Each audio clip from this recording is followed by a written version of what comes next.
All right, let's use the println statement in Java.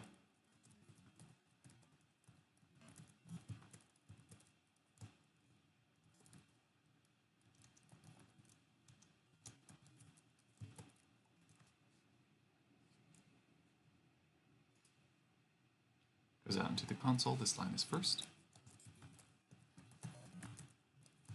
Now we're using the print statement.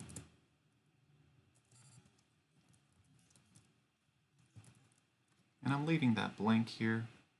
So as you can see, it is on the second line.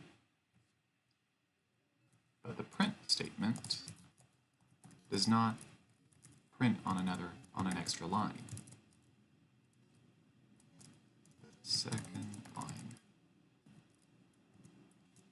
So when I run this program, it's going to be added to the same line. And there you go. The println statement and the print statement in Java.